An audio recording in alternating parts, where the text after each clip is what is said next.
Welcome to Bulletcast, a bullet catcher gaming podcast. In this episode, we will be talking about the Christmas survey results. We will also have a special guest of Vandar, and Andy is your host. Welcome, everyone else. Thank you very much, Marcus. I think what Marcus actually meant to say there was, like, obviously this is the Christmas episode. We haven't done many podcasts this year because, to be honest, hasn't been a huge amount to talk about, but we will be doing some more in the future, so keep your eye out for them. We've obviously got Iron Mike here. We've got Sandy. We've got Blue, or Recon Lover. Obviously, Vandar is our special guest, and 8up will be in and around. And I think Bacon Soldier will also be joining us at some point. So what we thought we would do, first of all, Merry Christmas, everybody, or Happy Holidays, or whatever people say. I don't know why we use that. Merry Christmas. So what we're going to do is, we said before that we were going to talk about the survey results in a bit more depth and just talk about Ghost Recon a little bit in general. Looking at some of the things that we didn't cover in the two videos that we made about the surveys. Now, I'm actually working on quite a lot of videos at the moment. If you feel like it's been a bit quiet, there's many ongoing, so bear with me there. They will be coming. They're just taking a little while to do, but I will get there. I'm hoping after Christmas things will calm down a little bit. So keep an eye out for them. If you ever want to jump on a podcast, obviously you can. You just need to join the Discord and you can come on with us. So welcome, everyone. Thank you for being here. I appreciate it. The survey. Now, it was our biggest survey we'd ever done in terms of results. We did have to remove about 1,000, I think it was, where people had done it twice. We wanted to make sure that the results were fair. I thought that they really did give an interesting perspective on where the community wants the franchise to go. We obviously know from the leaks that something is in development. We've heard it multiple times now. We obviously know the code name for it, etc. So right now, a lot of people were asking, why were we doing a survey when we didn't know about a game? And it's actually a really good question. But at the same point, I would argue that if they are in development for a game, now is the time to do a survey, because we know that they do look at what we do. We know that for a fact. So I thought it was the most important time to do one. Sandy helped me with it massively. So big shout out to Sandy. So we're going to discuss it. So I would like to just kind of start off. Let's go with the opening question, because I think the opening question that we asked was, how important was it to you that the Studio 6 to the community-made charter that was made by the fans? And I believe that was AI Blue Fox that created that charter. Is that correct? Someone correct me on that? It was, yes. Well, yeah. And other members for the old forum at the time. Yes, of course. And we're not going to go through all the results and stuff. The results are on those other two videos that you can go and see with every single number and whatnot on it, if you do want to go and see it. But obviously, we want to just do an overall kind of look at some of these questions. Obviously, that one was asked. It was answered massively in the percentage of, yes, they must stick to the charter. What does everyone think of that? Do you think that's the way they will go? Do you think they will stick to that charter? Or are we going to see some sci-fi version of a game, or do you think they're going to kind of go crazy and do something completely new? What's everyone's thoughts?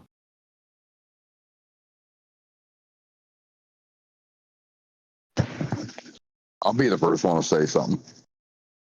Go back to what Leverso stated. We haven't heard anything from her.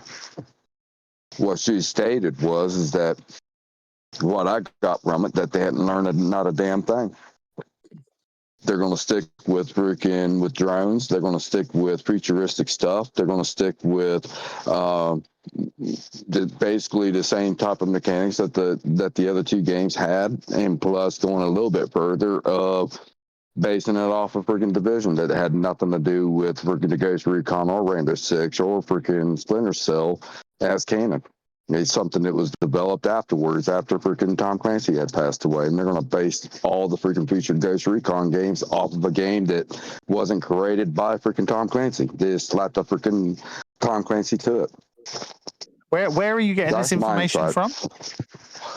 Where I got Is this that information off, did you where say I you got got this info? information from was the Leverso statement that she put out across the web. It was on the web. Who is this person? Leverso replaced that guy who had left Ubisoft on the creative department, head of the writing and all that stuff. She was Leverso is a she's from the Red Storm, I believe. Yeah, from what I recall from that subject. Okay, I must admit I don't know anything about that. That's new to me. I can go through and find that and freaking send it over to you. Yeah, that would be cool. Yeah, send it to me. I'd like to give it a read. I'm interested. I mean, is that mad? Yeah. How is everybody, man? I'm sorry. It's been a busy schedule for me, y'all. No worries, dudes. We are currently live. We're only on the first question. We're just talking about the survey. We were just asking if we feel that people were going to, if the Ubisoft were going to stick to the community forum, the community post that was created, the charter, whether they might stick to it or not. I personally think they will stick to it to some regard. Obviously, we don't know that they will, but I honestly believe that even though there is this statement I haven't read, I don't believe you're going to see drones. I don't think that. I think they're going to want to go in a very, very different route. I think they will want to go down a much more realistic route this time. I think they will listen to people. How much will they listen? I don't know. Will it everything that we've ever asked for be in there? I definitely don't think that's a possibility. But I do think that they will overall go down a much more realistic route. I don't think it's going to be futuristic. I don't think it's going to be drones. I think all of that stuff will be stripped away and it will go back to a much more kind of Spec Ops style kind of game, if you know what I mean. With regards to the actual, to the charter itself, there was photos put up on the forum that it is actually in the Ubisoft Paris office at one of the main entrances, so that all the staff have to walk past it every day. So, if they're not, how many of them actually look at it? Yeah, if they've not paid attention to it by now, they're never gonna. No, I mean, I think from the fact that we haven't heard anything for so long, I think it means, I would imagine, that they're probably not going to be using the same engine, because otherwise I think it would have been a lot quicker. The fact that we don't even have a trailer, I haven't even announced it. So I think any game is definitely 2025 earliest, I would imagine. So to me, they're probably starting from scratch. So I think if they're going to start from scratch, you are looking at a very different game, I think, than what we've had before. Brand new engine, brand new everything. That's where I think we're going. But yeah, that's an interesting one. So, I mean, the second question in the survey was about being playable offline, and it was overwhelmingly that people wanted that. So we won't cover that now. This is an interesting one. How important is it that the next game is PvE only? Now, the overall results were saying yes, they wanted PvP only, though there were still quite a few on there that said no to that. What do people think about that? Would you prefer just a PvE only game, or do you want to see PvE included within it? I'll just jump in here. I think it's a question of how they allocate the resources. Because developing PvP alongside PvE, if it's taking resources away from the PvE experience, which I think should be the primary focus, then you've got a question, is it going to be worth it? Certainly looking at how it worked in Breakpoint, because it was kind of almost abandoned after it was launched in Breakpoint. There was a lot of folk that were playing it, wanted additions to it, and they never really got that. So wouldn't want to go through that again with any potential sequel. Yeah, I don't think anyone wants to see what happened to Breakpoint again. I don't think anybody wants to see a game come out with a PvE that just gets abandoned, a PvP, sorry, that it gets abandoned so quickly. I think that'll be really disappointing. Though obviously they were going to do a PvP only game and they've abandoned that already. So I mean, it could be that a new PvP kind of game, if they weren't to do it, maybe we get another one down the line, or they tack one on later, or I don't know. It's interesting, but most of the community is saying they would prefer just PvE. Personally, I would, because I want them to concentrate on that. For me, that needs to take priority. Like you just said, Vandar, I don't want to see resources put into PvP. Though obviously PvP does help sell items and things like that as well, because people want to look specifically good and all that kind of stuff. I've always thought that. Sorry, I was just going to say, I've always thought that PvE would work really well, though. In some respect, if you could have human teams dropping into a campaign, for example. Oh, hell yeah. That's something like that I think would work very well, but not the sort of like... To be fair, that is a question further on. Ah, right, fair enough, yep. Yeah, that is a question for later on, but I agree with you. I actually think Ghost Recon is the type of franchise that could be made for that. It could really well work for that. Well, the next question was about how the next game, how important is it to be an open world environment? Now, I think everyone's got to have an opinion on this. Should it stay open world, or should Ghost Recon go back to being a more linear style game? What Blue? What do you think, Blue? I think it should stay as an open world, because in that way you're getting multiple angles and different variations of what you can do. I mean, you could go in during the day, you could go in during the night, you could go in through the back of the base, you could go the front of the base, side of the base, try coming in through the air. So many different things you could try to take out. If you go back to linear, then you're kind of stuck with one path. Yeah, I agree. I totally agree. I prefer open world. What does anyone else got a specific opinion on this one? I like to add, I really think that, with them sticking with an open world, as long as they can commit to an open world where the environment, where the actual map and the quality of life, like there's actually like, it's really active and stuff like that. I think they can do good with that, especially, if they are going to try a new system, a new engine to run it on. I believe it may be good. I also believe that with it going linear, it probably wouldn't be a bad idea for that either, because I mean there's a lot more things you could do with that, but I mean for me, my preference would be open world all the way. I mean, they've done so many good things with Wildlands when it came to the open world. I mean, okay, maybe no wasn't the best game in the world, but they did. I mean, it was populated. It felt alive. That's what you want. You want something that's alive, no barren like Breakpoint.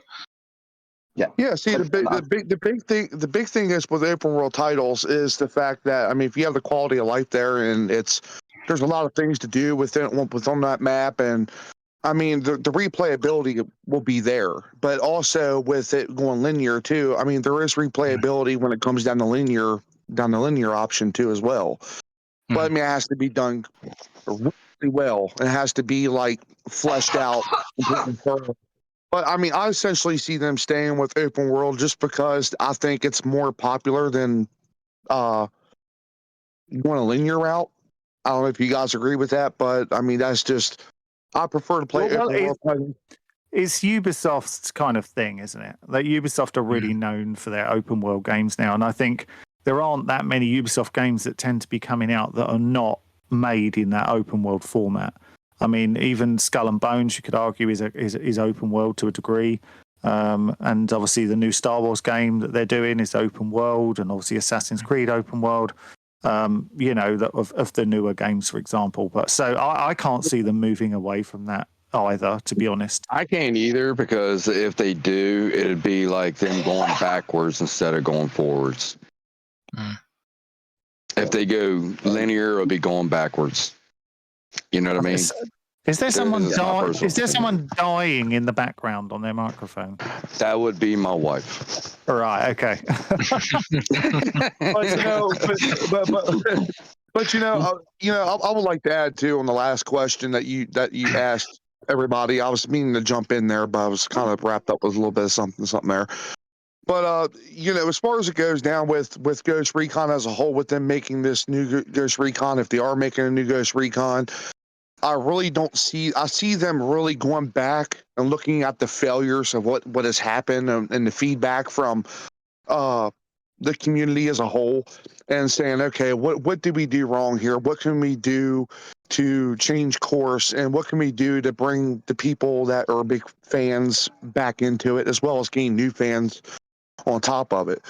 I don't see them going down the futuristic route, although, don't quote me on it. There seems to be a half and half mixture of people that I talk to anyway, that they like to see like the drones and stuff like that. I'm not a big drone person, but I will say, as far as it goes with them, making the new game, I see them actually listening, and taking the feedback and using that feedback and creating something that most, if not all, Ghost Recon fans will enjoy.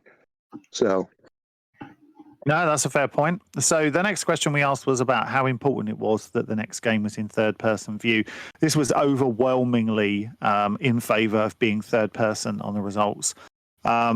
What does everyone make of this? Some people don't think it's a big thing. Others do. I personally believe it should definitely remain in third-person view. There's so many people that like dressing their character a specific way.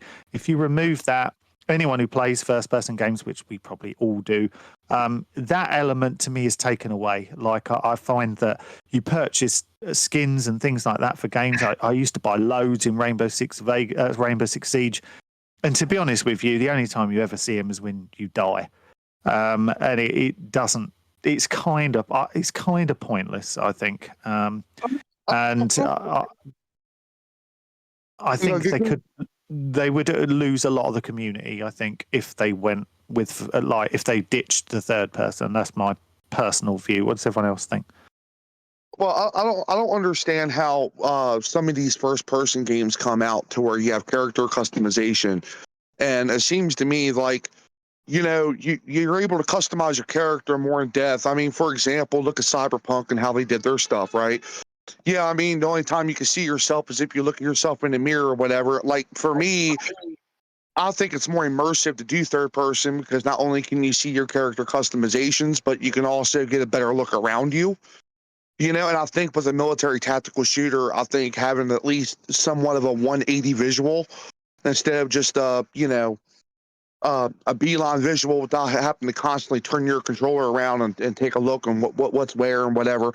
I feel like a third-person tactical shooter, like such as Ghost Recon, needs to be third-person, and I mean, have like the first-person ADS. I mean, that's no big deal, but it has to have that third-person. That's my opinion. Anyone else want to chime in on this one? No, I just totally agree with Mad there, but I think, as you say, give them options. If you want first-person, put it in there. Give them the option to switch. Well, funnily enough, that is actually the next question. Should there be, how important is it there is an option to choose between first and third? And obviously that was out of 10. I should have explained earlier how we scored these, but I did on the original videos. So the average answer for that one out of the 10, one being no, we didn't want it, 10 being yes, we absolutely do. Most of these were all in the top half, and the average response to this was an 8. So that people want first and third. And to be honest with you, that's always the best way, isn't it? Is to add both, and then no one can really complain. Other games have done both, so I don't see why they couldn't do both. And to be honest with you, that might make the game more appealing to, maybe people that haven't played Ghost Recon before because they don't like third-person games. They might go, okay, I'll give that a go now. Now I know I can play it in first, and they wouldn't, I think alienate a lot of the current players by saying we're not doing third, we're only doing first. Give everyone both and please everybody. That's what I would be going for. But Anyone else got any thoughts on that? Well, I was going to say quickly that it's not just bringing new fans in, if you have the option between first and third. It's also bringing back original fans for the series who were annoyed that it went to third person in the first place. Yeah, many moons ago. Yeah, 100%. So we've got a question. The next question was about your in-game unlocks are saved to your Ubisoft account instead of your character save slot, effectively. So you could play across multiple platforms on the same character and have the same stuff without having to start different characters, etc. That got an average score of 7. It's an interesting question, but I think we'll just skip on because we've got so many good ones to get to. How important is it to you that there's a class system in the next game? I will chime in on this one. So this had an average 5, so it was really split. So there was actually more people against having a class system than there were for having one. And personally, I don't want a class system. I don't like the classes unless you can create your own. I've said this many times before, I hate restricting things to classes.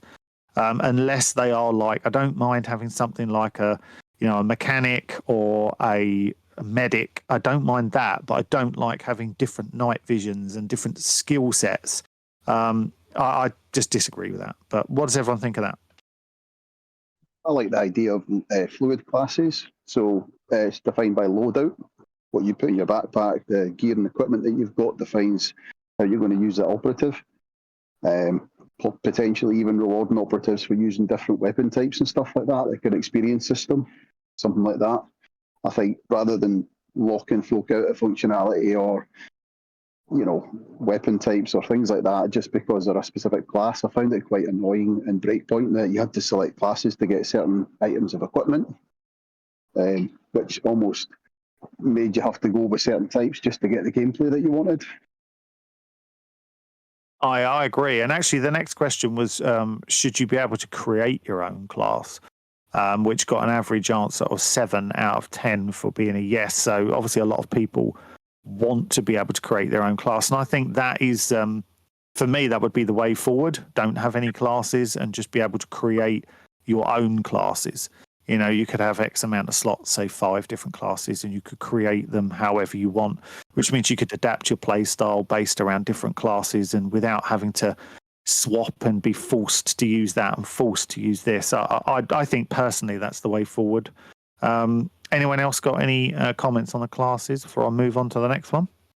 Well, I like to add that some of the whole class system, I believe that some of that can be bypassed through maybe converting things that were specific to each class into a perk of some sort. That way you can customize and make your own class. I think making it to where like you put everything in a perk system. Like a skill point or using skill points to unlock certain certain perks, like for medic, for example, unlocking that. And you can modify that skill tree however you seem fit to fit whatever class that you're trying to aim for. It adds a lot more dexterity, a lot more volume to character customization, and on the immersive side. I mean that's my outlook on it, at least. Fair enough. No, but to be fair, I think you make a good point. So the next question that we're going to get to was a question which was about should there be a day and night cycle? And most people wanted a day and night cycle. Is anyone against it? Did anyone not like it?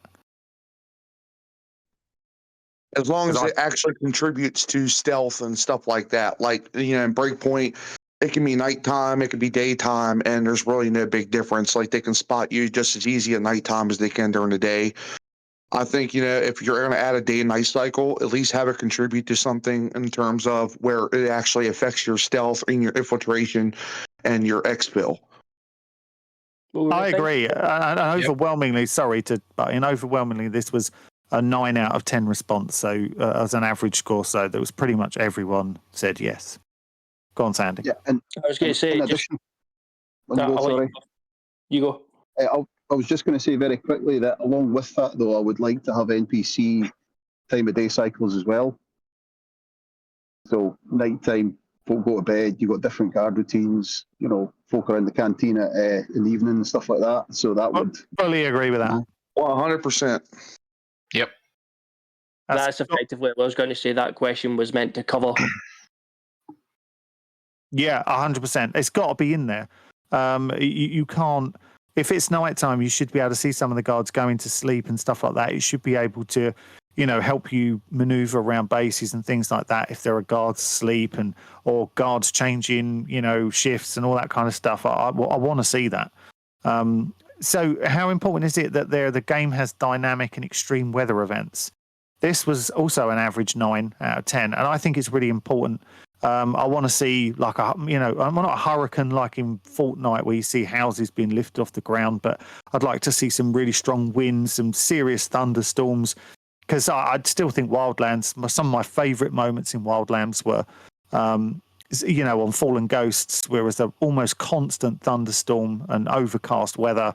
It just gave the game a different feel. I really loved it. So I'd like to see heavier snow. And I'd like to see, because sometimes the snow was weird. The other day, I'm playing on Breakpoint, and I'm in the snow, but it's pouring with rain, which to me is really weird. It's thick snow everywhere, but it was pouring with rain. It wasn't even snowing. It's very odd. I know it can rain when it's snowing, but it's just, I don't know. It seemed off-putting to me. I'd like to see, like sandstorms perhaps would be really good, really interesting, to help you stealth a base or something with a sandstorm coming in. Anyone got any thoughts on extreme weather? No? Definitely, okay. yes. Sorry, I was just going to say, I like that in the recent games like Frontiers of Pandora and stuff, they've started to bring in physically based weather. So you've actually got rain patches that move around and then you can travel in and out of and stuff. So it's not just like, it's suddenly raining everywhere in the world. It's like it's raining in this region, and you can use that to your advantage. Yeah, 100%. Yeah, that's the way it should be. I think, having extreme weather and stuff like that adds also a challenge to the player. It affects on how they're going to approach each mission. And, if you want to get even more detailed and more, involved in it, you can actually go down to the wire and say it affects on what you equip, and have your, if they go down to like a weight detection system or something like that, that also affects your traversals on the map. I think that, like I said, it's a positive. Mm-hmm. I agree. So this next one's an interesting one. So how important are crafting and RPG mechanics in the next game? This was overwhelmingly, the biggest response we had was answer 1, which was as no as you could get. Though he did get an average 5 out of 10, but there were just about more no answers, just roughly, especially in those higher numbers. I think done right, they could still work, but I personally, my own personal opinion, I would prefer not to see them. I felt that the RPG mechanics in Breakpoint were kind of just tacked on and didn't really do anything. A lot of the crafting is pointless. I just don't think it really adds much to the game, if I'm entirely honest. But this is an interesting one. A lot of people clearly have different of opinions on this. So what's everyone's opinion on this? See, I play a lot of Red Dead Redemption 2, and it's the same sort of scenario where you've got to eat, you've got to drink, you get you get your small camp, wilderness camp, so that way you can craft some of your weaponry, ammunition. You've got your food that you can craft for your cores. If that was all done just right, if they had done something similar to that with Breakpoint, it might just have worked better. But that's just my opinion. I don't know if everybody else thinks the same thing. Anyone else got any opinions on the RPG stuff, or should we move on? The problem with Breakpoint's RPG stuff was that they made everything too abundant in the world. So you got to the point where you didn't actually have to create stuff, because every base you went to, you could just stock up, and it was easy to buy stuff from Maria. So you got to a point very quickly where actually crafting stuff in the game became pointless. I mean, I do craft in the game. I was playing it yesterday, and I do craft. I'll craft some C4 and things like that. But it gets to the point where, like, I can't remember. I think it's the Mark 1 C4s. I'm sure Mike will know this. What's the thing that you need to craft the Mark 1? It's the little red looking thing. Looks like a battery. I can't even remember what it is. Yeah, it's like a little red battery thing that you have to get from freaking destroying other drones and stuff. So I've got thousands of them, like literally thousands and thousands of them, and that's if anything, that then just becomes an irritation of having to kind of craft these things, because they're already there. You only need that one thing. To me, that's not really crafting and mechanics. It just becomes an irritation to me. So I think that whole RPG, if they go down that route, it's going to have to be completely overhauled. So the next question was about ghosts having their own permanent base in the next game, and the average answer was 7 on that one. Personally, yes, I think it could be interesting. Little safe houses or something like that could be interesting. I don't know if I need a whole base, because to me it takes away from this small kind of unit that's been, that have come into that specific area. That I don't know if I want to go down the road of, like 10 miles down the road, they've got a giant base with all these vehicles and soldiers and stuff. I don't know. I'm not sure if that's what I want Ghost Recon to be, but I mean, people seem to kind of overall say they do want it. Anyone got any thoughts on that? I'd like to argue against that. I think that given even though the Ghosts are a small team, they're very rarely, if ever, going to be deployed in country on their own. There's always going to be, CIA assets, NSA, DIA, all the different alphabet units and places. They're still going to be in country for the majority of places. And I think having one kind of a permanent home base where they can go back, they have an armory, they have that safe zone where they can test weapons and do stuff like that. I think for the majority of fans, they'd be quite happy with. Would that not go against what you just said a minute ago, though? If you can just literally spawn straight back into this base over and over and over again, and would it just not mean you're never going to bother going collecting things out in the world, because you just can just go back there and just restock on everything? But I mean, it depends on the way they set up the base. I mean, having an armory that you can bring weapons to that you found in the world, and then save them into that armory, makes sense. So then, anytime you need to change weapons, you go back to the armory and change weapons. I always hate the idea that you can just in the middle of nowhere just change weapon systems completely. Like, that's never made any sense to me. You're walking along, you've got one minute you've got a rifle and a pistol, next minute, out your arse, you've pulled out an LMG, a sniper rifle, and changed your pistol. I agree with you on that, but at the same time, they've definitely got to find a better way to do it, because the bivouac system I found irritating, and I think a lot of people found irritating. I like the Wildlands CIA idea, where they did have small outposts and that you could go and change things. I like that idea. I like that idea. Yeah. I don't know if I want one big base, but I'm okay with small little safe houses and things. I think could be interesting. See, now, I can understand where the people are coming from about a base, because even when I was in the military, freaking, you had every freaking aspect of the military that was there at that base, to include special forces. Okay, now they also would have freaking fobs, such as like these safe houses that you're talking about, but even then, they wouldn't be there at those fobs for very long. They would go back to their main AO of operations, which is going to be that said fob, like they're in Kandahar, of Afghanistan, and then freaking, for instance, the mission for Lone Survivor, when that took place, it all derived from that base, when they sent them out, and to include their QRF. The QRF was at another base that was, I wanted to say it was like northeast from Kandahar,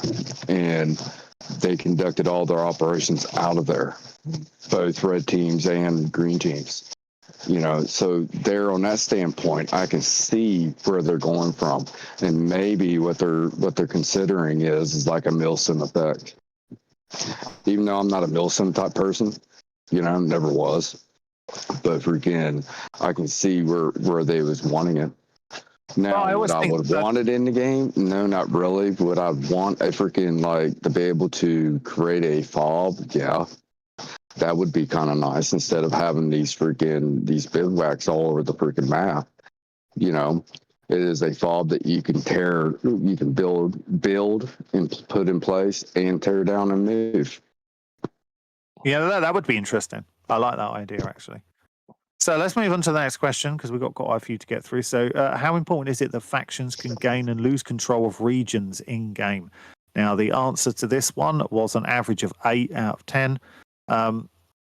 I think, why not? At the very least, put it in, and as an extra game mode type thing, a bit like Motherland. Just don't leave it out. I think it's got to be in there, even if it's not part of the main game. Have it so you can have it as a separate game mode where you use the map in more than one way. I think it's got to be in there. Personally, I liked that in Wildlands where you took down the bosses, stuff like that. But I like the idea of, like, in the Division, where you take a region and whilst you're busy doing something else, some of the bases have been taken back. I personally really do like that, and it's much more realistic, I think. Overall, if you are supposedly up against thousands upon thousands of enemies, that probably would happen. What do you guys think of that one? I think it'd be good if they did it in such a way where you ended up getting like a radio transmission letting you know that, hey, we need reinforcements here, we're getting overrun here, or whatever, or organized attack or whatnot, and it gives you a chance to make your way there and to lay aid, but I don't know. The other aspects, I hate the freaking Division. I'm sorry, but I just don't like the Division game, the mechanics of it. I just don't like how they did the enemies. It just seemed too cartoonish to me. No, but I wasn't saying I want the game to be like the Division. I just think the way that the bases are taken and can be taken back, I think that worked really well in the Division. I liked that, because at the moment, if you have a game where that doesn't happen, you've constantly got areas where, you start clearing half the map and you kind of start looking at it going, right, I've got to do that one, and everything behind you is just clear and you don't have to worry about it, and it kind of makes you not need to go back there. But all of a sudden, you could be in the middle of taking one area, and you could see on your map that right back where you started, one of your bases is falling, and it means once they take that one, they are then able to use bring assistance and get reinforcements. They can then start taking ones next to that, and you start thinking about all the work you've just put in is starting to disappear. So you've got to make a choice then. Do you carry on doing what you're doing, or do you give up on that one because you hadn't taken that yet and go back and quickly, put in a defensive kind of display and kind of hold that down? I like having to make those on-the-fly decisions. I think it'd be interesting. Like I said, even if it was just a separate game mode that they added into the map, I think it would be interesting. So the next question was about mission variety design. No point really, I think, going through that one, because it was an overwhelming yes. Everyone wants a variety in missions, which is very obvious. A mission planner, that was an 8 out of 10.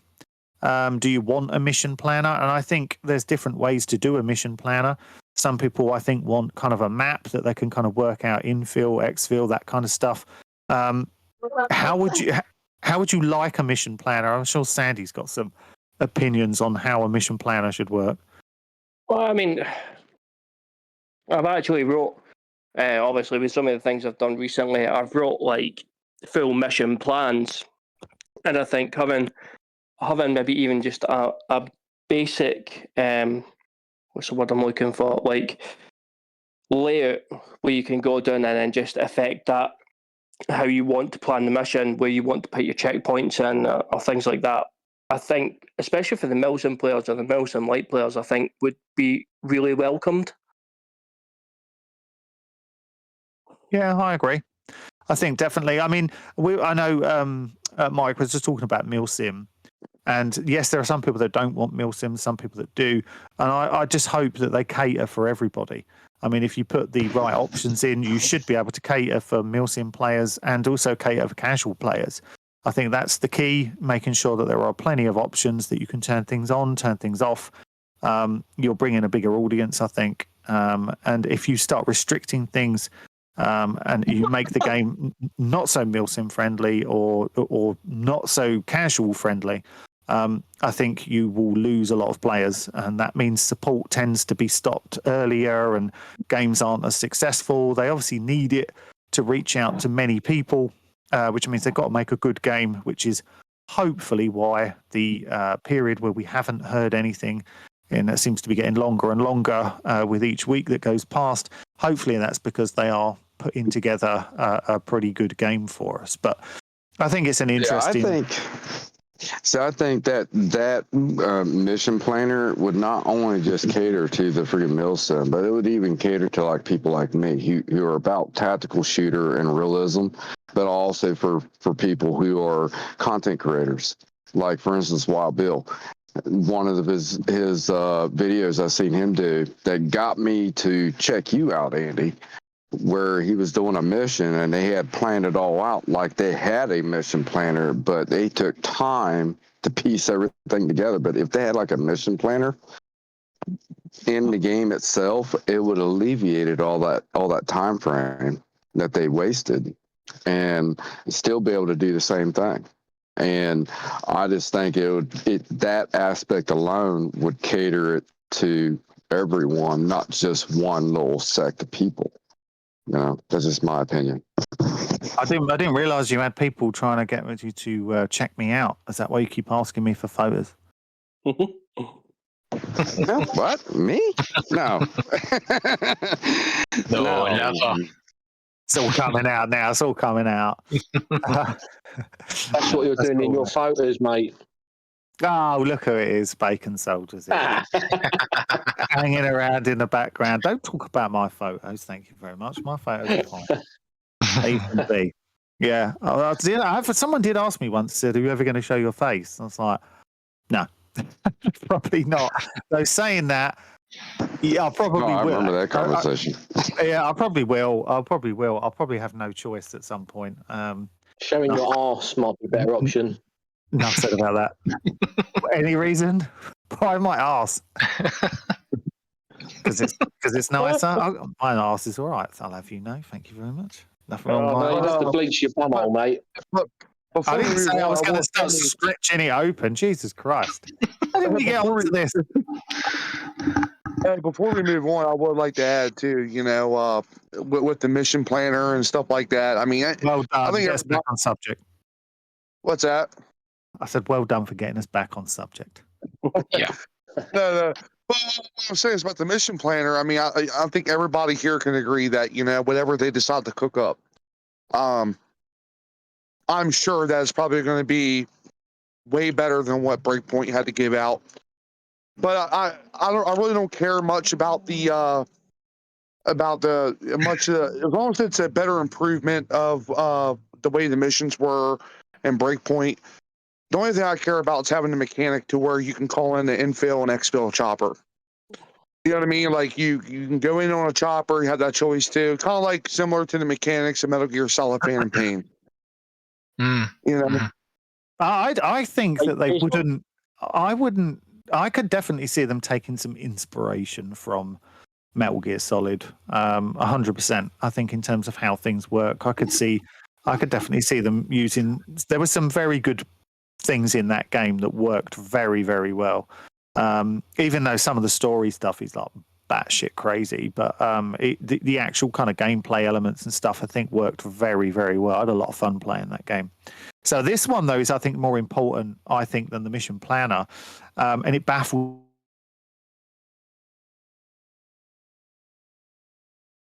and I think a mission creator is really important, because I think for the milsim players, for the milsim players, for casuals, for anything, because you always get people turn around. Even now, even literally the other day, someone put a comment on and saying, "Wouldn't it be cool if we got zombies?"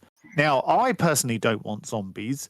Though if it was like some random 1 week event or something, I'd probably play it because it's there.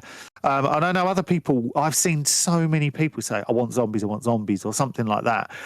Now, I know most of us don't want that, but for me, if you put a mission creator, and the type of thing we mean is the kind of things that's available on games like Far Cry, where you have a specific piece of map that you can go and build up yourself. You can put the enemies where you want. You can set your own objectives, put vehicles, all that kind of stuff. I think it would be so much fun. It would be brilliant for like a channel like myself to just go and play random people's maps and things like that and test them. I think that would be a lot of fun. But we'd be able to challenge each other with different maps and different styles and different, you could create pretty much anything you wanted. And I'm baffled, really, that people don't think it's a good idea. I mean, it's the opportunity for people, if they want zombies, to go and put zombies, and it doesn't affect the main game. I don't have to have zombies in my main game. But if I want to go and play zombies, I can, because I can go and play a map that someone's created with them in, if you know what I mean. I just think I think it's crazy not to put one in. I think it adds life to the game. I think it helps you create tactics. It helps you. I don't know. I just think I can't see a downside to it. I can't find a reason not to put it in there. It doesn't damage the main game. If it's kept separate from the main game, it's just this place for you to go and have fun and enjoy it. And do you know what I mean? What does everyone think? I'd be willing to pay for the option to be able to do a mission creator. Use it as a DLC. That's something you can pay for. If you want it, you have it. If not, you continue on playing the game as is. But I'd be one of those ones that's willing to freaking pay for it, to be able to have that ability to freaking create a mission, especially on a content creator side. So I'm just not big on the whole zombie thing. I think that, there's a lot of zombie fans out there. People love zombie games. And my only concern is about that is them implementing some kind of mode where they have like zombies or something like that in the game. And it attracts way more people, for that mode. And then Ubisoft's like, oh, you know what? Hey, maybe we should try to just solely make zombie game, Ghost Recon or something. I mean, I'm just afraid of what it might do to the game in the future. You know what I mean? But I mean, other than that, that's just my opinion. That's how I feel about it. With that, they could probably do something like what they did with Red Dead Redemption, where they created the Undead Nightmare. Yeah, that would be a better idea. That would be a better idea, and just leave, the Ghost Recon Breakpoint or whatever it might be to, be its own game, and then create this other one. And if people want to go off and play that game, they can. I agree. I think whatever you do, I don't want zombies in a Ghost Recon game, but if they have to be in there and they've decided that is definitely coming in there, keep it out of the main game. I don't want it affecting the main game. I don't want it to be a story in the main game. Make it separate just keep it completely separate. How about them going to freaking Call of Duty? Because Call of Duty has freaking zombies. Freaking Modern Warfare has zombies. Fuck, man. Freaking Left 4 Dead has freaking zombies. Keep that shit there. Freaking, I want the freaking Tom Clancy to be where it was at in the beginning. Keeping it an original. Keeping it freaking canon. Keeping it the way it was. Tactical shooter, not tactical freaking zombie. Freaking oh shit, I'm gonna be turned into a zombie piece of crap. No, I'm sorry. I think you're right. If you want zombies, there's tons of other games you can get zombies in. So next question is another important one. How important would a wanted meter like Unidad's in Wildlands? How much would you like to see that added in a new game? The average answer was 7 out of 10. So almost 100%. That's all I'm going to say because I'm all for it. I love that system in Wildlands. I loved it because for each level you went up, the difficulty became harder and harder. I'm all for it. anyone else got an opinion? I'm the same opinion as Mad. Same opinion as Mad. It's just the wolves just didn't scream special forces. They just didn't hit hard enough. Whereas Unidad did. They came at you with everything they had. So bring that on. Yeah, I'd say my only frustration is that they give up too easy sometimes in Wildlands, because I felt they never used to. I don't know if that got changed. Maybe Vandal would be able to tell us a bit more about that. But I always felt like they used to be a lot more intense. And now I find you get, even when you're on the full, it's completely full up. You blow up a few helicopters and stuff after that, and it all just goes quiet. Whereas I remember having battles that seemed to go on for hours a few years back. I don't know whether they changed it, but my game feels very different now. I can't seem to have those really long battles Which one, anymore. Wildlands or Breakpoint? No, because obviously it's not in Breakpoint, in Wildlands. No. Yeah, I can have. Yeah, they seem to give up. I played it recently. It was one base, and they just would not leave me alone. And obviously, you go into like an ammo depot to replen your ammo, and they're still firing rockets at you from the helicopters, and they're still turning up in APCs and other bits and pieces. And it was like you say, like for hours, just running around like a lunatic. Do you find that it lasts longer? I think I might have had this as well, where I think when I played it on my own, it seemed to go on for a long time. As soon as I invited other people in, it seemed to kind of stop really quick. It's like it thinks it's because of the distance from them from where that alertness happened. Once they're outside that realm of so many meters outside of that, they would lose track of you. They would announce it that you either evaded or freaking whatever the heck it was that was on freaking Wildlands. I can't remember exactly what it said, but it would happen that way. But if you stayed in that immediate area where it initially happened at, within that vicinity, it would continue on and continue on and continue on and continue on. But as soon as you get outside of that bubble, it would calm down. I mean, I think everybody here can pretty much vouch for it, because if you played Wildlands, you played any Ghost Recon title, if you can remember back to the most intense, heated battle and fun, but yet extremely intense, you would instantly go back to Wildlands being chased by Unidad. Mm-hmm. Oh yeah, definitely. No, I agree. I would agree, and I certainly would like to see Unidad in terms of having more than one faction. I think that's important as well, but I think that's a separate question. Would you like to see the return of the Wildlands style HUD selection menu? That was 6 out of 10.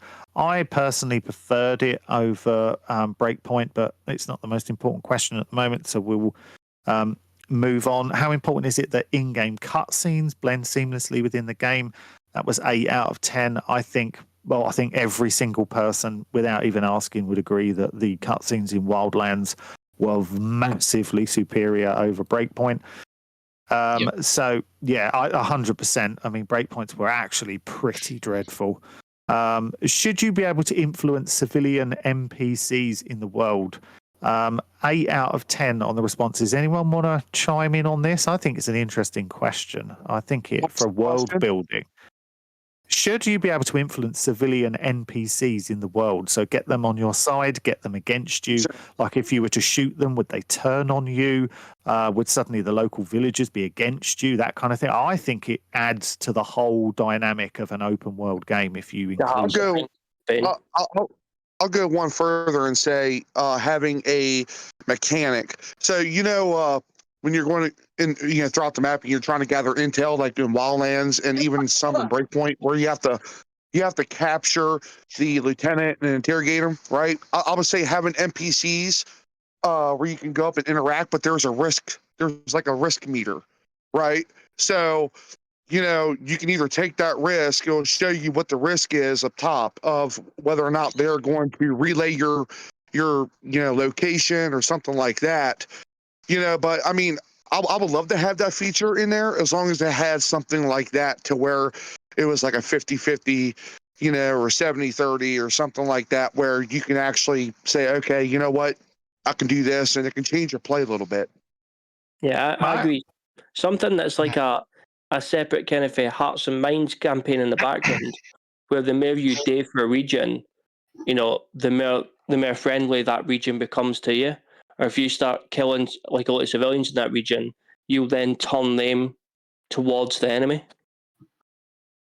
I like that idea. I like the idea, especially what Matt just said. I like that idea. I don't know how it would work, but I do like the idea of making the NPCs more than just people walking around in the world, including them more. And giving your position away and things like that. I do think that is an interesting one. So next question was, should you be able to find gear and weapons in the open world? That was 8 out of 10. I think we'll move on from that one because there's more interesting questions to come.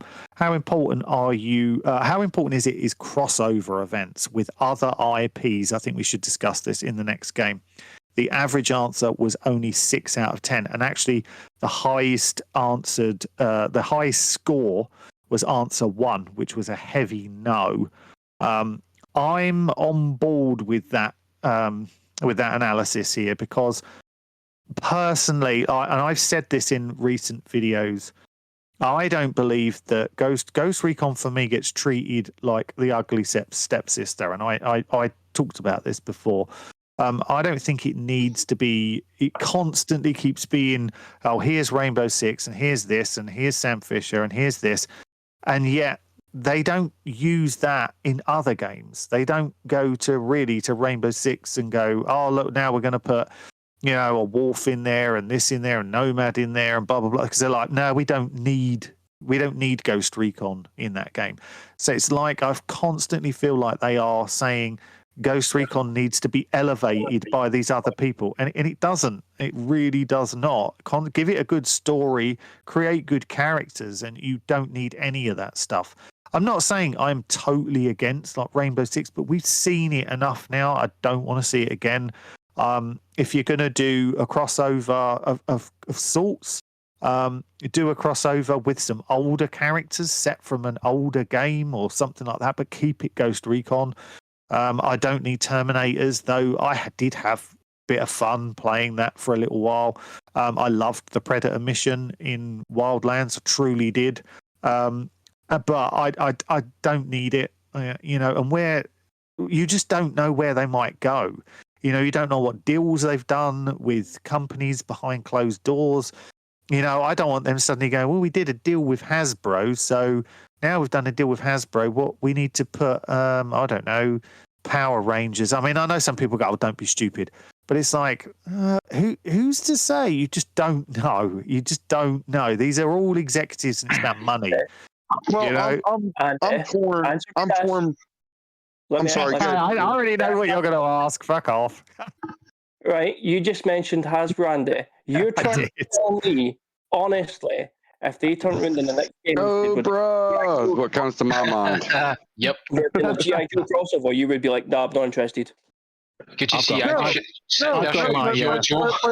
But here's the thing. And Andy, you got a really good point there. I don't like to see any crossovers from big franchises, like theatrical franchises like Predator.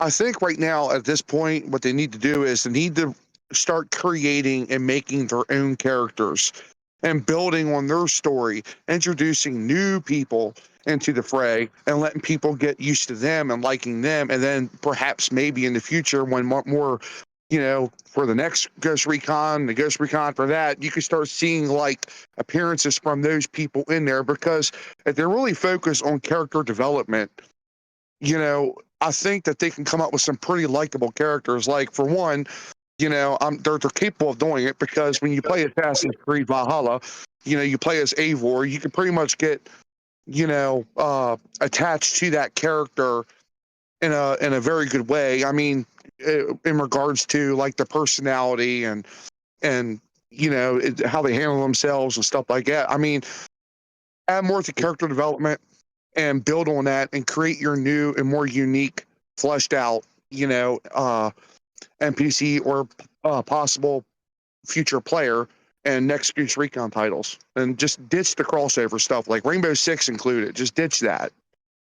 I agree. I'm totally with you on that. But I will say one thing on the G.I. Joe thing. If they made a game like the original Star Wars Battlefront games, where they had like big open maps with Joe vehicles and characters and stuff, and it was about taking back command posts and stuff like that, if that game existed and came out, I'd probably never play another game ever again. I'd probably just play that game exclusively forevermore, literally. But yeah, anyone else got any? What about Vandor? He's gone a bit quiet. What do you think about crossover events?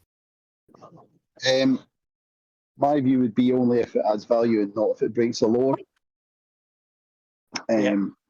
Because it's too much of a kind of, you're playing along in world and then you do a crossover event and then all of a sudden you've got Terminators or Predator running about.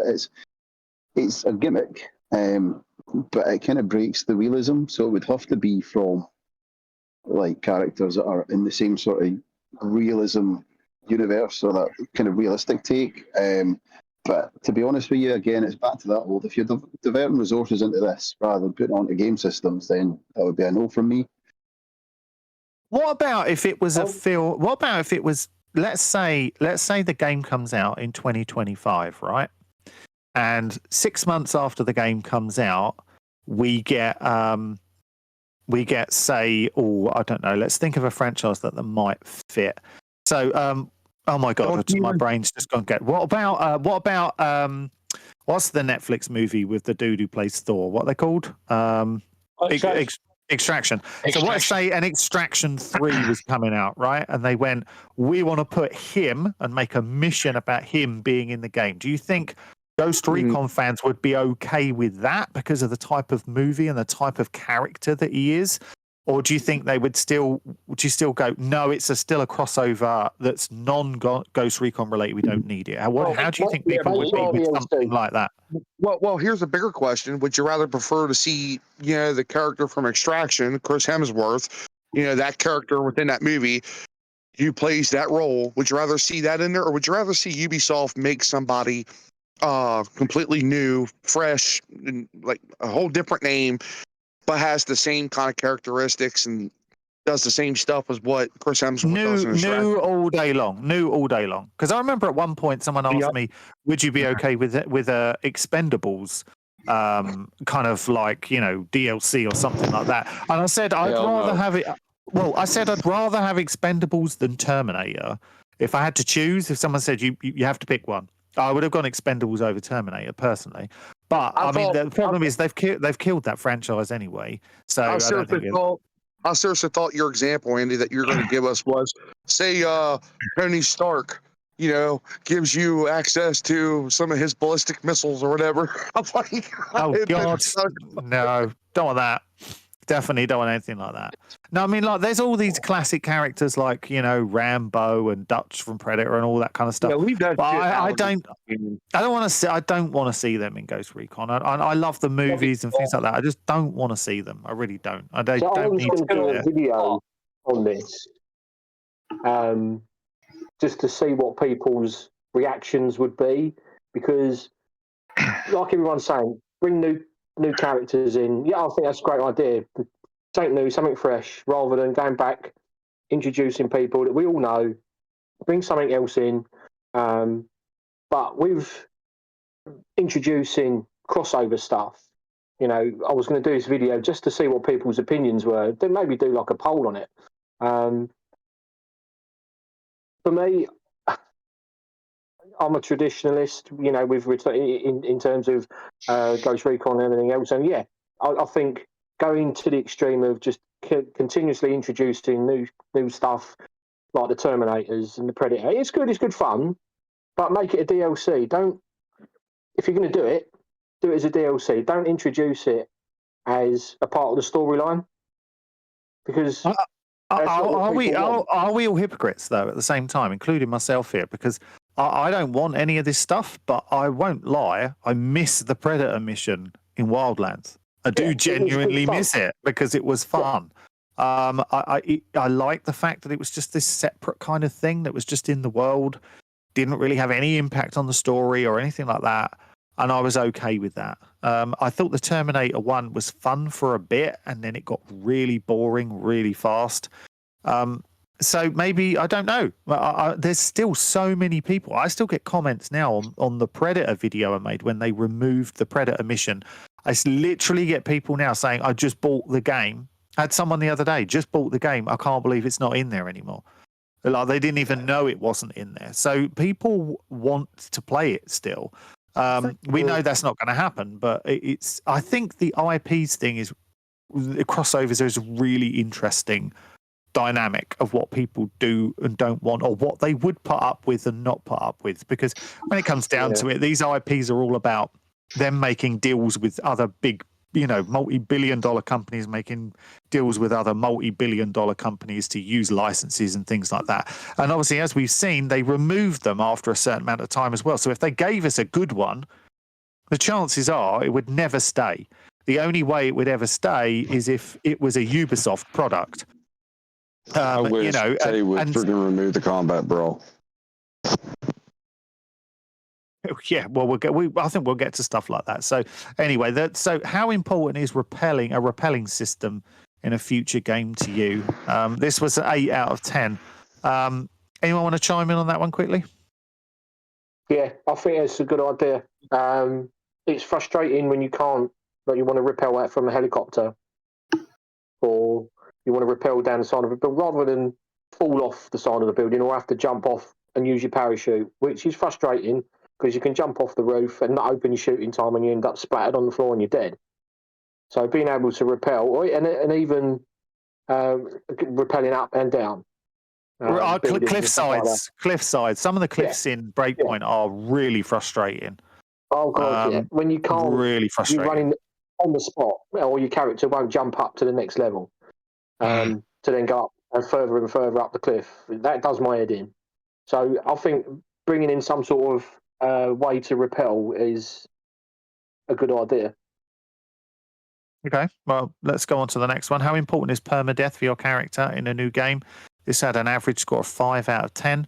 I think there is another permadeath kind of question, so we'll keep this one just to that for a minute. Clearly, it's a divisive one. Some people want it, some people don't. And once again, I just think you've just hit the nail on the head. And this is what I say about a lot of these things. There's absolutely no reason whatsoever that you cannot add permadeath as an option, and then to turn it on and off, and then it's entirely up to you. And that's the best way for this franchise, I think, to go forward, keep adding these options.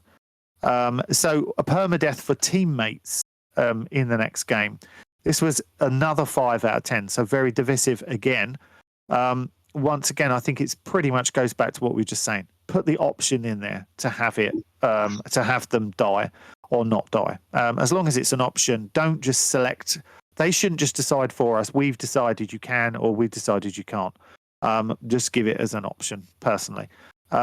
Should you be able to turn off individual teammates in a new game? The score was 8 out of 10. Of course, you should be able to turn them off. I think it would be crazy if we went from Wildlands, where you had, I think to start with, I believe I'm correct here, you couldn't turn them off. Yeah. Then you could. Then you could. Then Breakpoint, they come along and went, you haven't even got any. Then we had to wait for them to add them in, of which they said they built them from scratch, which I'm sorry is a lie. That didn't happen. They were not built from scratch. They were too similar to Wildlands. We did testing on that, and they were no different. And it would be crazy if they suddenly put in a new game, went, here's your teammates, you can't turn them off again. Like, to me, option has to be there. Turn them off, turn them on. If you want to do it on your own, do it on your own. If you want one teammate, you should be able to have one. If you want 4, whatever. And you should also obviously be able to mix and match. So if you've got 2 players and you want 2 teammates, you should be able to do that, whatever. So how important is it for you to give individual commands for teammates? I think we should discuss this. Because one of the issues, I think, this was a 9 out of 10, by the way. Overwhelming that people want this. It always goes back to that statement that they made saying you don't want to be able to micromanage. And to me, that's when they showed that they were not listening to the community at all. Because that's one of the reasons why people don't play with AI teammates, because they just run around and get in the way and frustrate you. If you could give them individual commands, I think a lot more people would go, I'm going to use AI teammates. Well, if I can tell them where to go, etc. But go on, dude. Well, I think, if they're going to do AI teammates, I think, and this is kind of going back to like the permadeath thing too, okay? And something that me and Sandy talked about a while back. But I think that when it comes down to the AI teammates, I think what they need to do is add like a permadeath option for them, and maybe a cooldown time for whenever you can get a new recruit in to fill that void.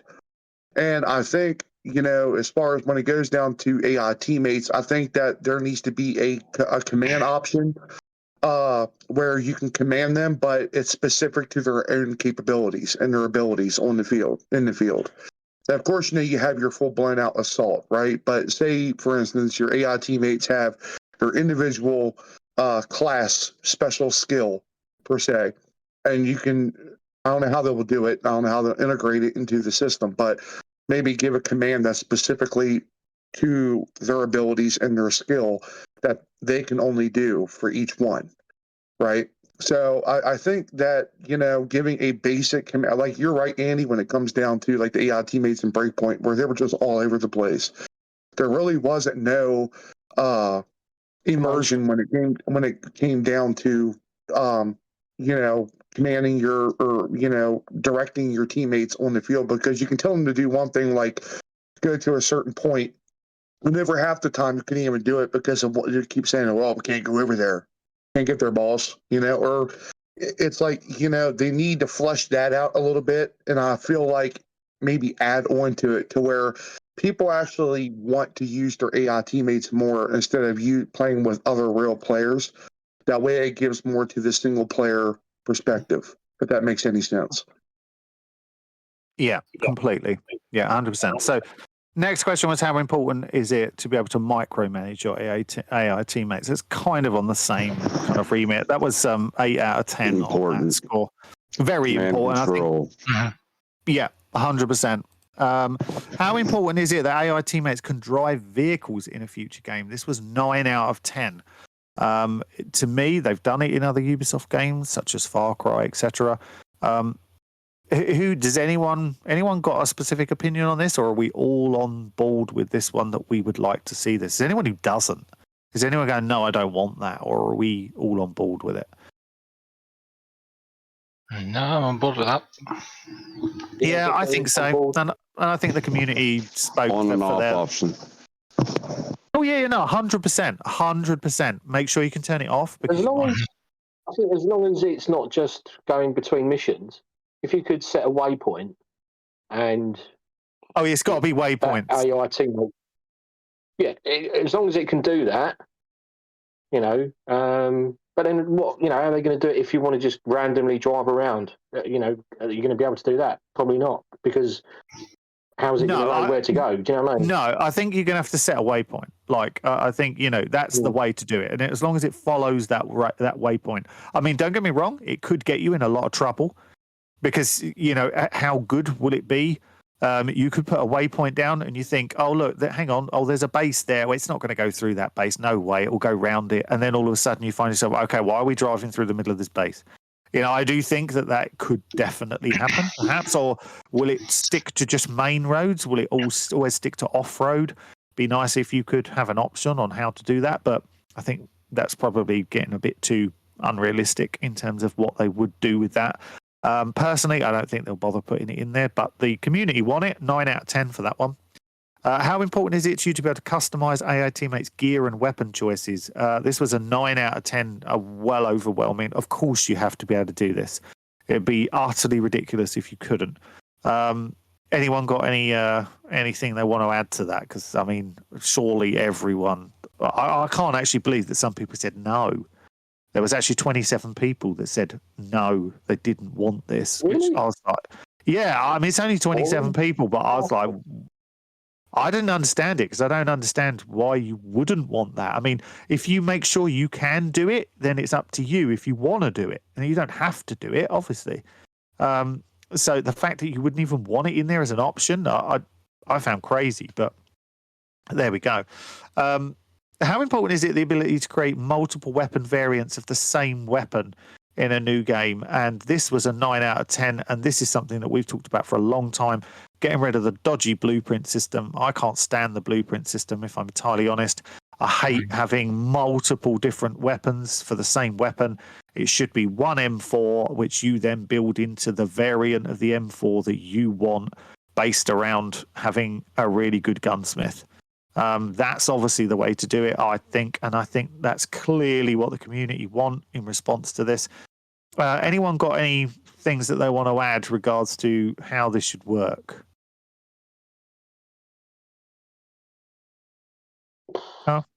I think it's pretty simple the way you've got your weapon, you get your parts, you put on what you want, take off what you don't.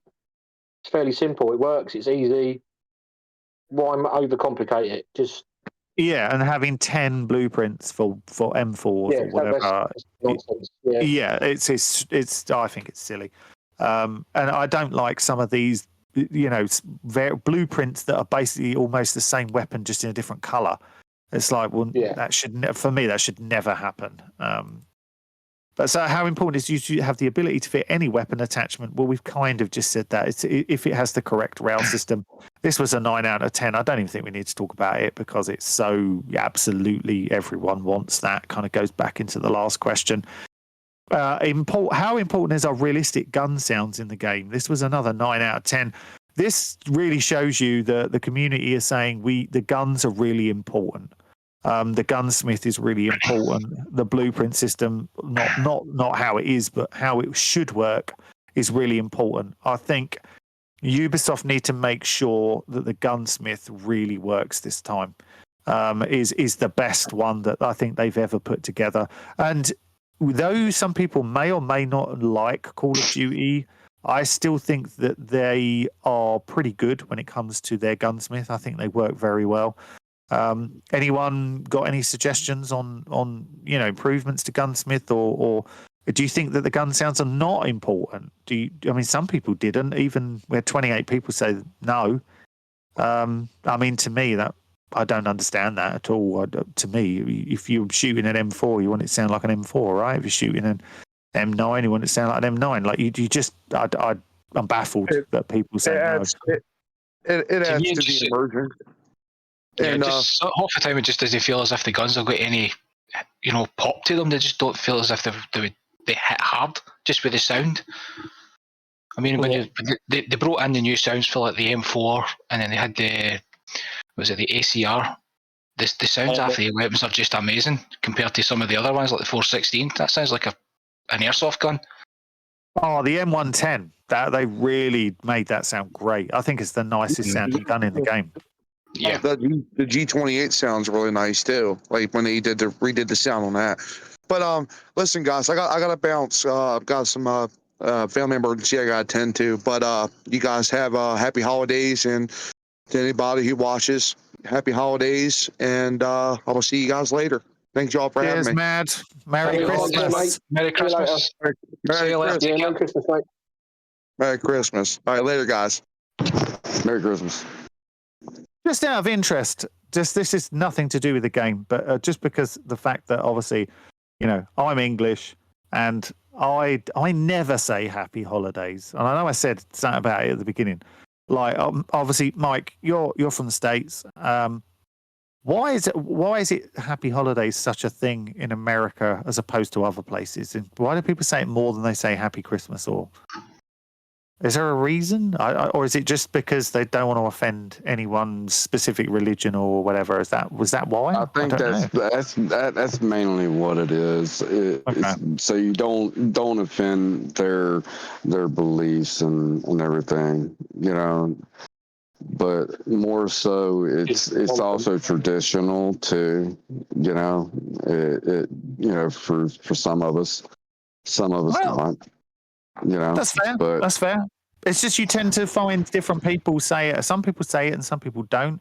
Like I would never hear anybody like in England say to me "Happy Holidays." I've never heard anyone say it. So it's really interesting that like some countries use it and other countries don't. It's just interesting. But anyway, that was completely off. But would you want to see weapons have malfunctions in game? This was a 7 out of 10. Personally, I would rather not. I think I've changed my mind on that. Initially, I said I did, but now I think I'd rather not, because I think if it's done wrong, it could be really, really frustrating.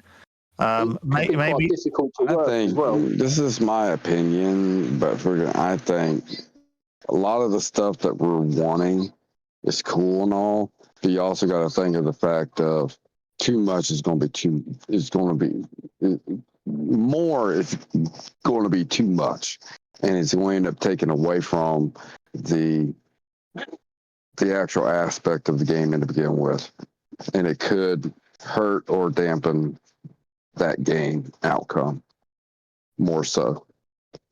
Oh, I agree. Like, Bacon, what was you going to say?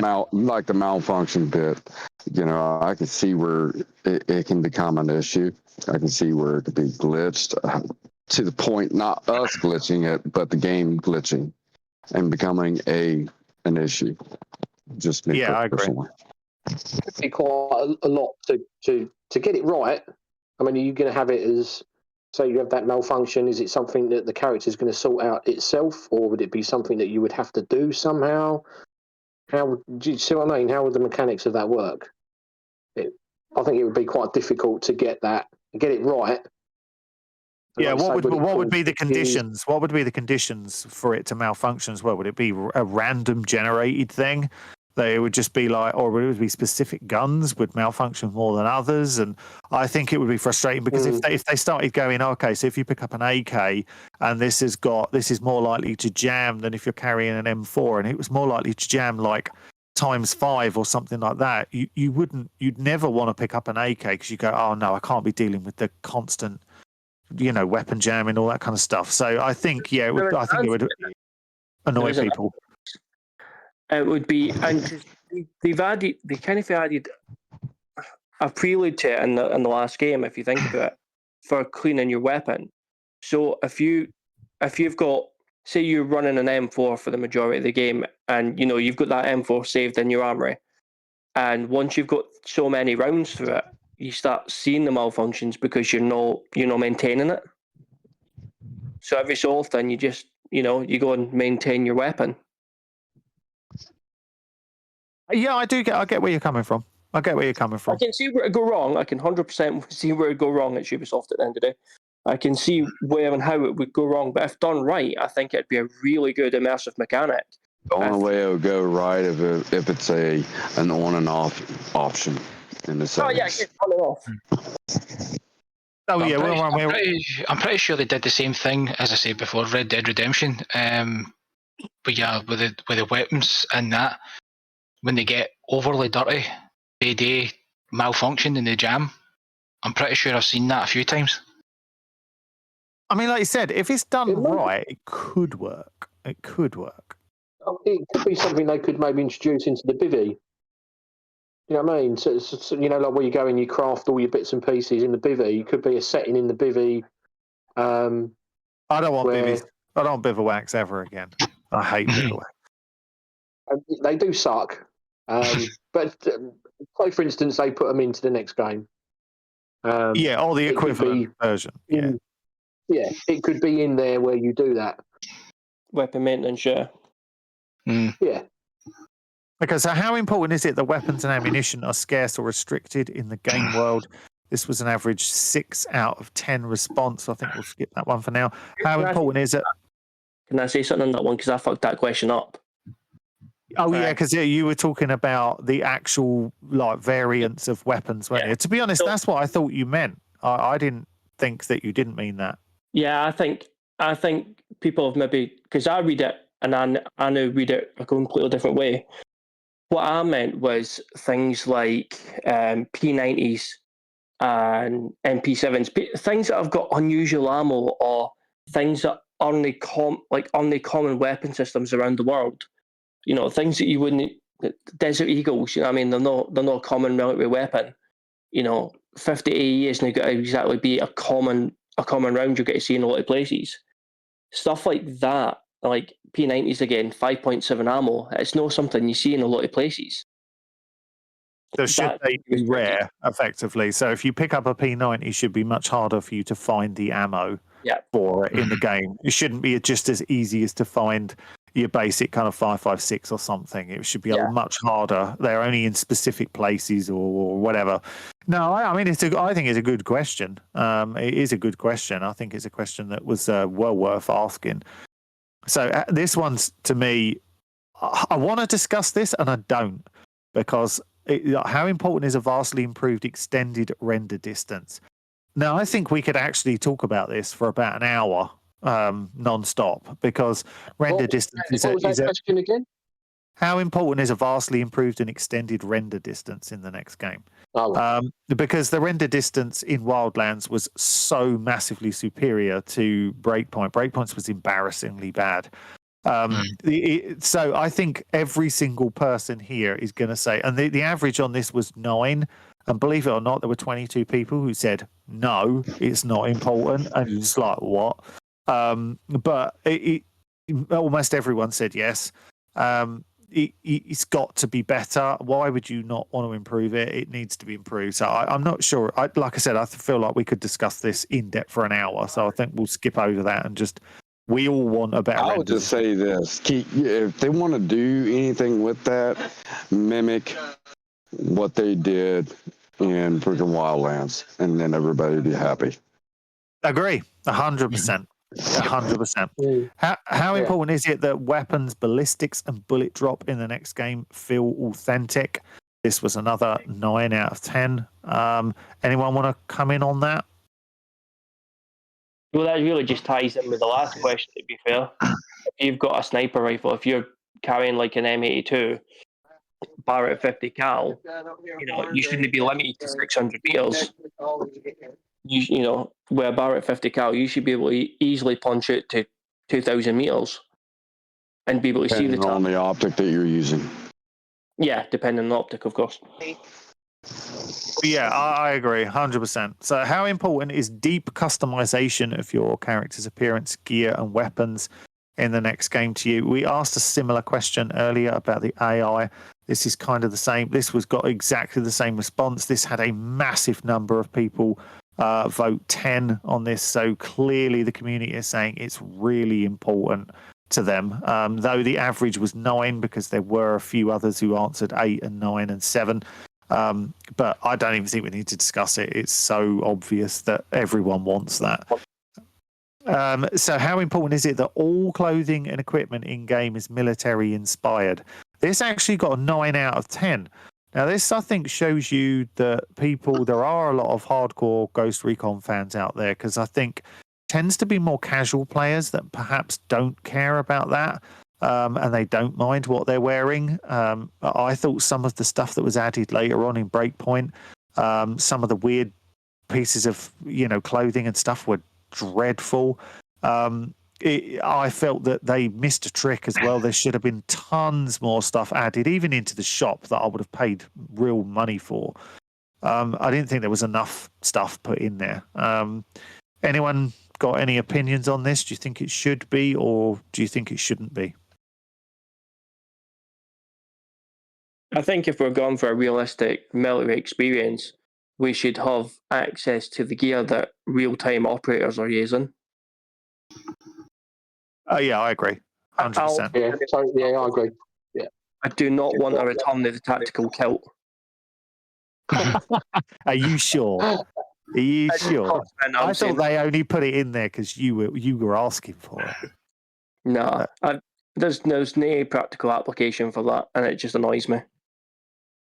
I mean, I consider myself a casual on Ghost Recon, and the first thing I tried to do was make my operator look like Special Forces operator. Do you know what I mean? No this t-shirt and jeans carry with a baseball cap. You had to make him look the part, as far as I was concerned. Yeah, I agree. I agree, 100%. So should the clothing equipment you select have an effect on your character's speed, movement, and flexibility. This was a 7, and I initially thought yes, though I'm not that fussed if they didn't do it. I can see some of the frustrations that could come with it. Moving too slowly or whatever. I think it could annoy people. I do think the speed, maybe. I don't think you should be able to move as quickly if you are literally carrying only your pistol and nothing else, as opposed to if you've got a massive backpack on and you've got it full up with stuff and you're carrying, a mini-me or something like that. Like you shouldn't You're be not able to going to be move. able to sprint with that on. No, you shouldn't. It shouldn't be the No. same. There should be some differences. I don't know about flexibility. I think it should be to the part of what type of equipment that your character is bringing into the fight versus to the outfit that he is wearing. You know what I mean? Unless you're talking about an assault pack or camo pack versus an Alice pack. You know what I mean? Alice pack is naturally going to be bigger and you're going to be able to carry more gear. More gear is going to be more weight on the character. Therefore, you're going to be sluggish. Same way as a body armor. If you're going with a body armor versus just a loose gear carrier like the H harness, it's not going to have no effect on your stamina or your exhaustion or any of that. Because there's like literally almost to no hindering of weight, except for your rounds, but I think on their aspect of people who's reading that and who was trying to answer it, they're probably thinking, kind of like a gear score kind of effect of aspects of, Black Hawk freaking pants or freaking gloves or whatever is going to have like certain kind of perks and this. No, I don't want that. I don't agree. want that at all. I think that's a fair analysis of that. I think most people would probably agree with that. I think this next one's important. So, how important is it that the camouflage you choose in game can give you a detection buff? I think it's a paramount that it gives you a detection buff, because I still find it ridiculous that if you're wearing snow kind of camo and you're in the woods, you should stick out like a sore thumb, right? Wearing white against all green. But if you're wearing it in the snow and you're crawling around and stuff like that, you should be much harder to spot. I think that has to happen. Agree. Is it the kind of thing that they think is important? I'm not sure, but everyone responded. It was one of our highest responses for yes on answer 10, and it did only get an average of 9. There were 60 people that said they didn't want it, which is fascinating. But I don't agree with that. But it's got to be in there, and I think that's one we all agree with. Again, on and off?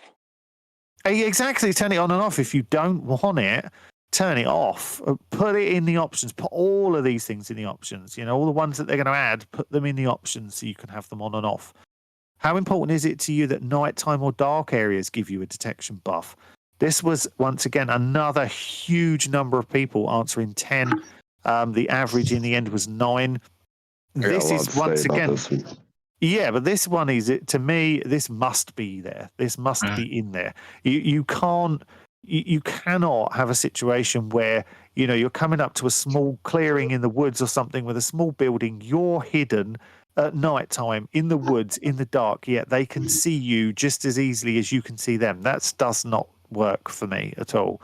That can't work. You need to have some kind of detection buff based off of you being in the darkness and them being in a lit up area. Especially with the camo buff that goes with that. Exactly. Exactly, but along with the rendering of the enemy versus you, how you can see them both in daylight and freaking nighttime, whether it's freaking dusk or not, or morning setting, or whether or not it's fog. whatever effect that we're going to be having to just going to be imposed on us needs to be imposed on the AIs as well. So therefore, that what you're talking about will be able to work. Otherwise, if it don't, it's going to be broken. They're going to see, regardless, the same way they did in freaking in Wildlands and in Breakpoint. No different if you went at freaking zero dark freaking butt crack of freaking night versus middle of the day. They're still going to freaking see you and freaking and respond to you no different, whether it's night or day. And like I was saying, the only way that the nighttime buffs that you're talking about is if they totally redo that mechanic of where they will be able to spot you no different than how we would spot them. So if, like say for instance, if they're in a freaking wadi and we're not on a wadi, we're up on a freaking road and they're down lower in a gully somewhere hidden, we're not going to be able to see them. You know what I mean? No different than us. We're in the same spot. They shouldn't be able to see us either, regardless if it's freaking nighttime or daytime. That's what I'm saying. And otherwise, it's going to be broken. It would not make no sense of them even attempting it if they can't even freaking tackle that properly. And I just foresee it freaking going to fail.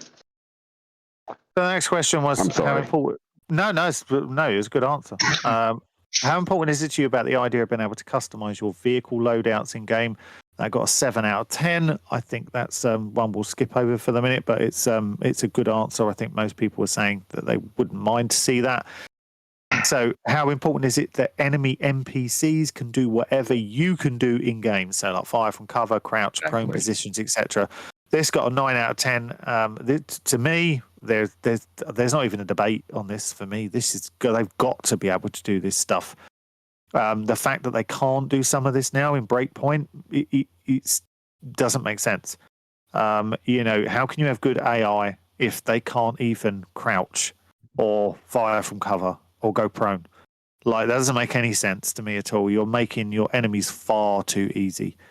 I want to be walking through, like in Breakpoint, I want to be walking through the fields and randomly get a sniper shot because there's a sniper laying in the long grass, that I didn't see. Because the patrols are too easy to see, they're too obvious, you hear them from too far away. I don't want that. I want them to be able to do whatever I can do, they should be able to do, basically. Even have them use like basic tactics to try and flank you. Have some down at the front to, drawing you in, so that way they can come run and flank you from behind. They don't even do things like that. Exactly. And we discussed this on a podcast a couple of years ago, that there were some other games that really did nail enemy AI. And I don't understand why the AI is really poor in Breakpoint. I think it's better in Wildlands. But anyway, so would you like to see enemy locations and certain aspects of a base change each time you play? This was an 8 out of 10. I would like to see it because it just adds variety. And surely that's what you want out of a game, right? Do you want to know? Do you want to see the same guards in the same places every single time? I don't. I want to see them change, or maybe a machine gun nest, slightly different place. It just adds to variety. And once again, maybe you could turn that on and off if necessary. Makes it too predictable? Because then that way you can go in and you're saying, well, you got 2 there, you got sniper there, another walking patrol. It's the same every single time you go to it. You don't want that. No, I agree. So would you like to see more than one enemy faction in the game? And this was 8 out of 10 as a yes. I think yes. I think 3 or 4 would be interesting, personally. I think 3 would be my minimum. I'd like to see 3 different enemy types. What about everyone else? I think there should be at least one. There should be at least one that you should be able to try and convert during game, or turns on you during game, so that at one point they're an ally, then they're not. But someone literally just died. Someone just died live on air. Yeah, but yeah, I think at least one where you can at least like try and change their behaviours effectively, or at some point they turn on you. Yeah, that could be good actually. You could form like an alliance. Yeah, and use them in your mission, and then, as you say, they can turn on you. You end up having to fight them, fight the other faction. Yeah, it's good concept. I think at the minimum, if you're up against like some kind of military unit, I would like to see some kind of criminal element as well. You know, some kind of crime boss or organized crime group operating as well. I think could be interesting. They don't necessarily. Yeah. Well, yeah, but that's the dynamic is opposite in a way because it's the crime group who is the biggest force, whereas I would prefer them to be a smaller. You've got to kind of hunt them down and do research, and do you know what I mean?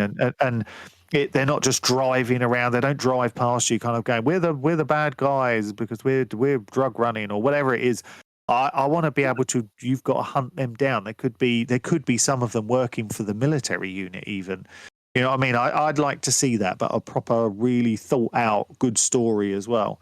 Yeah. So should enemy factions have their own elite or special forces unit? This was a 9 out of 10. Again, for me, this is an absolute yes, and I want them to be just as good as you are. I want to be really, really tested. And not just have them spawn next to you. That doesn't make you a good unit like the Wolves. I think the Wolves were really disappointing. I mean, I want these guys to be absolute badass. I want them to be as badass as you are. The thing that always annoyed me with the Wolves, if they just changed that dynamic slightly, where they came in on a helicopter and fast trooped in your position, it would have still felt believable, but it would have then became 10 times harder. And I think something as simple as that change would have made all the difference. No, I agree with you. I think the Wolves could have been a definite improvement with the Wolves. Some of the, I mean, I don't think they really work. If I'm honest, they're a bit stupid. They don't work very well. I wouldn't necessarily say that they are any better than any of the other bad guys in the game. It's just sometimes you have to shoot them a couple of times more. Yeah, they are bullet sponges, definitely. I mean, I hit one in the head about 3 times the other day, and I turned my back to walk away, and he was still alive. And I was like, I saw the hits. They just didn't register. But I don't know. They definitely need something. So how important is it to you that enemy NPCs have an injury system? So this was 8 out of 10. I'd quite like to see it. Adds to realism. So if you shoot one in the leg, he's laying on the floor trying to crawl away, or getting someone to come over and help him and stuff like that. I'd quite like to see it. What's everyone else think? I can see a bunch of them limping around like they do to us. Yeah. Being able to take them out the fight, but still be able to interrogate them at the end of the fight. I can see them trying to friggin' heal or pull out a syringe, and next thing you know, we come up here to them with a friggin' shotgun, one shot them while they're trying to heal. That would be sweet. So much payback. Payback the bitch. Especially for those fuckers that just appear out of nowhere and shoot you in the back. Yeah, morph through a freaking wall or a freaking door that was shut, and then freaking come out with a freaking Gatling gun just for some reason, doing like a moon rock or sea walk or whatever, like the heavy does. Well, anyways, I'm getting off subject. Oh, it's happened to us all. I haven't seen it in a while now. I better knock on wood. So would you like to see the enemy have manned tanks and armored vehicles in the next game? This was 8 out of 10 on the responses. Yes, because I don't want drones, and that's much more realistic that you would, if you went into another country and there was some kind of war or whatever going on, that there would be armored vehicles would be a definite, and tanks almost definite. I think them operating boats even. Though I would want to make sure. So here's an interesting one. So let's say they added tanks, right? I mean, I'm not talking about, just a heavily armored vehicle. I'm talking about a proper tank. Okay. Right. If they added tanks, and should you be able to take control of them? Because most people, I think, if you said no, you can't. I think most people go, well, what'd you bother putting them in for? If you could take over, would it make you too powerful to just storm into a base and just wreck it in a tank? What do you think? How would they manage that?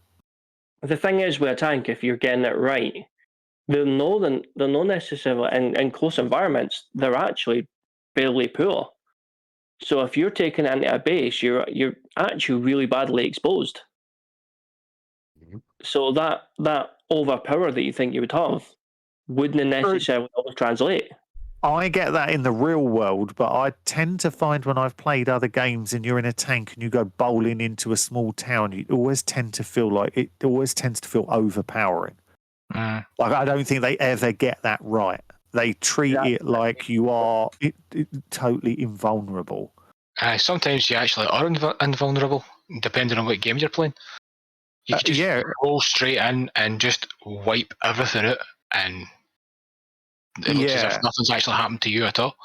But I'd also be annoyed if they went, well, people want tanks. Let's give them tanks, but let's not let you be able to take them over. Like you can't. You can put C4 on the tracks, blow the tracks, the tank stops, but you can't get in it, or even use the turret or anything. That would annoy me. I think that would really bug me. I'd rather them not be there. I think the problem would be the other way around.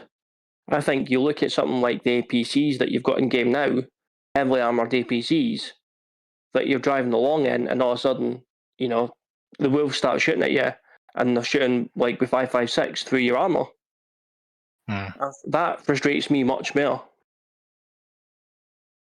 I mean, I think that's a much more frustrating thing. The other thing as well is, if you manage to steal a tank effectively, there's every chance that they're still going to spawn another 2 to 3 to come after you.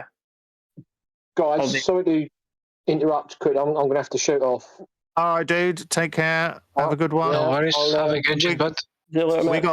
You sounded like you had a good show tonight.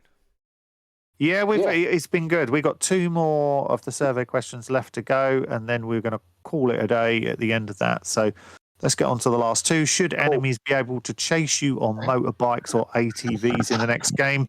This was only an 8, which is still a lot. A lot of people did vote 10. I think yes, because Breakpoint just seems bizarre to me that there are motorbikes everywhere and they are motorbike crews next to them, and yet you can get on them and they just watch you drive off even though there's another bike there. It's just bizarre to me that motorbikes couldn't be driven by anyone but you in the game. I don't get it. I don't know who came up with that decision, but it was a bad one. Bagman will. So it's yes all day long for me. Does anyone think no? Does anyone disagree? The Moneybag Man will get on a available vehicle and head out. The only one that he will not get on is a boat.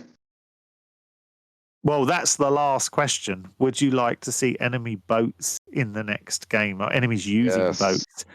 And to me, this is an all day long yes.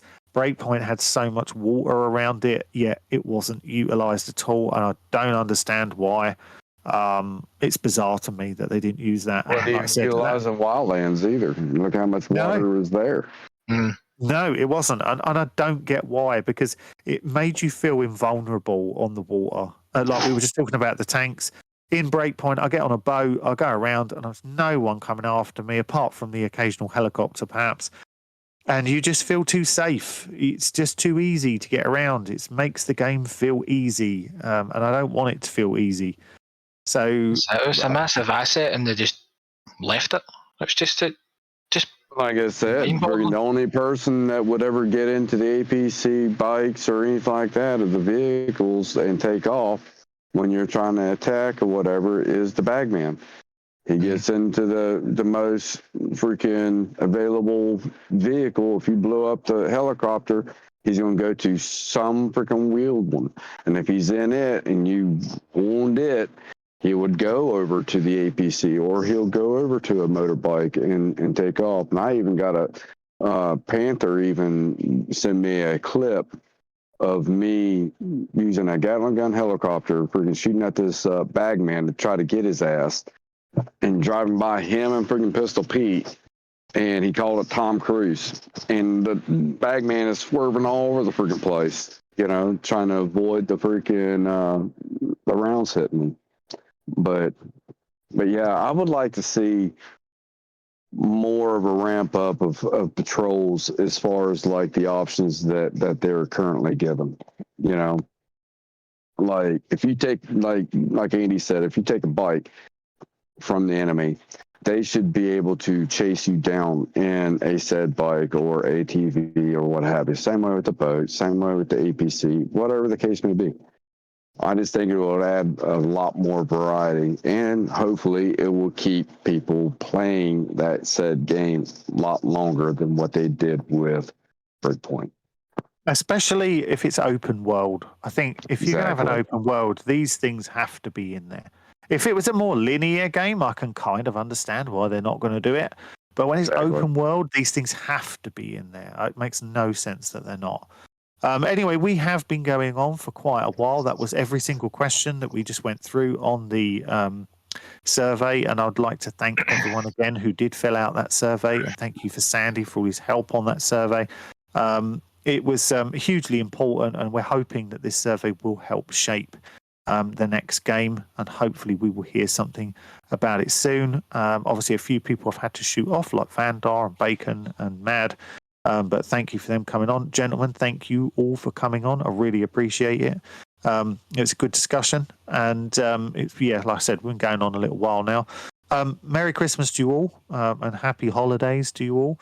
And we will be I'm hoping to be doing a couple of live streams over Christmas, I hope, if I'm not too battered, but I hope so. And there's quite a few videos, like I said, in the works at the moment, so keep an eye out for those. And we are doing YouTube shorts as well, just for fun little bits and bobs.